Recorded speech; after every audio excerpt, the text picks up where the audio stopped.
Joining me now, Republican Congressman Will Hurd of Texas. He's a former undercover CIA officer. Congressman, thanks so much for being with us. You say, I've seen the Russian intelligence manipulate many people in my career. I never would have thought the U.S. president would be one of them.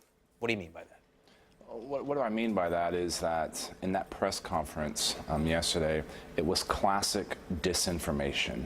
Vladimir Putin spouted many of his usual lines that were just completely wrong, and he did it standing next to the leader of the free world, and there was no rebuttal. That's classic disinformation. His talk about the Iran deal, his talk about Ukraine. Ukraine is a place that the Russians invaded. And so if Vladimir Putin wants to see a change happen, then guess what? Take your troops out of that country.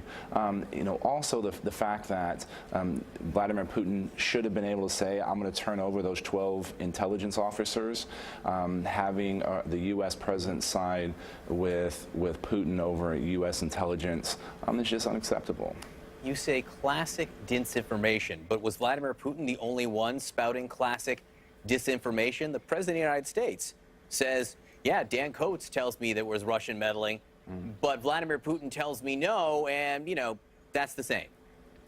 Well, disinformation is something that's done deliberate. I think most people think the president believes those things. It's very clear Russian intelligence were trying to manipulate our elections. All of our intelligence agencies have said that. All of the congressional oversight has confirmed that Russians were trying to manipulate our elections, and this is something that we need to be preparing ourselves for the next election. We should be working with our allies to defend against this in the future. The Russians have been manipulating elections for the last couple of decades, and guess what? They're going to continue. And the way we should be countering this is by working with our allies against the Russians, not playing up to the Russians' fantasies. Well, one of the ways you counter it is by telling the Russians to stop. If you're the president of the United States, one of the ways you counter it, if you're the president of the United States, is to look to your, I guess, left, if that's where Vladimir Putin was standing, and say, hey, you did this. The president didn't say that. And you say it's not disinformation because the president believes it. Well, does it concern you? Well, no, I would agree with you 100%. He should have said that, right? I was thankful that two of your peers in the press were there to ask Vladimir Putin the hard questions that should have been coming out of our president's mouth. So I would agree with the fact that those things should have been rebutted right then and there. It was an opportunity to show that we were strong and tough against a thug like Vladimir Putin, and that opportunity was lost. Was the president weak next to Vladimir Putin? I think he was. On the issue of the election intervention by the Russians, he was weak. I think on a lot of issues, right? I think on energy. Look, Russian intelligence are hacking into American energy companies because the Russians understand that the energy sector in the United States of America is a strategic threat to them. This is important to me because I oversee and I represent the Eagle Ford and the Permian Basin, which is driving American energy dependence, and we're going to be the ones that are going to be able to send energy to our friends in Europe.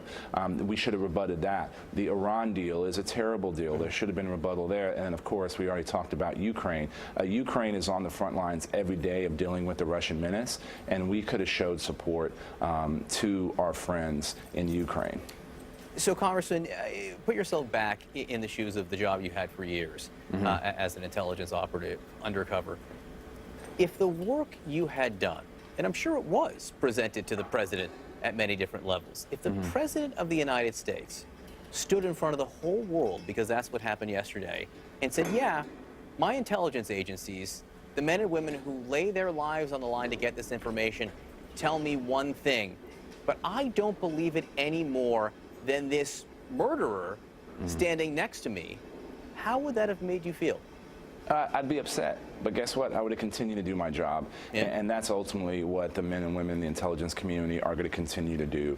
Regardless of who the president is, the men and women in the CIA are the collectors of last resort. They're the ones that have to go out and get the hard pieces of information. And guess what? They're professionals. They're going to continue to put their lives on the line. They're going to continue to do everything they can in order to keep our nation safe. What and message, that's why. what message does it send to them, though? Does it send a message that the president values their sacrifice? Well, the message it sends, I think each man and woman is going to have to decide that, but I know each one of them is going to continue to do their job, and they're going to do their job regardless of what is said up at the top and whatever is being talked about in the Beltway.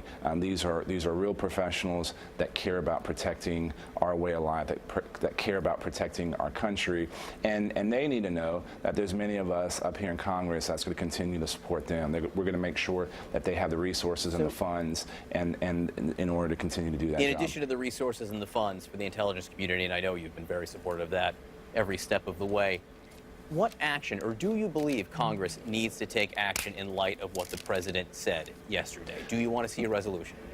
Well, look, could there be a resolution? Yes, but is that going to change anything? Unlikely. What needs to happen is we need to go to conference on the Intelligence Assessment Act.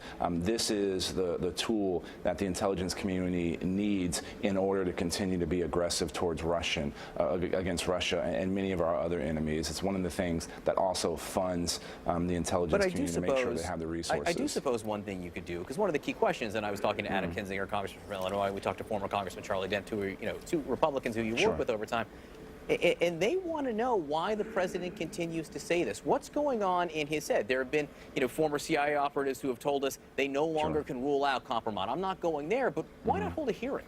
Why not hold a hearing on one of your committees and ask people in the administration, why is it that the president continues to think this? Yeah, and go ahead. Look, that's completely fine. We should try to get to that understanding. Whether the answer, I think, is going to likely be you have to speak to the president. And we've had hearings about oversight of how the intelligence community works. That stuff needs to continue. And yes, these are questions that should be brought up. Congressman Will Hurd of Texas, we do appreciate you being with us, and we want to thank you for everything you've done.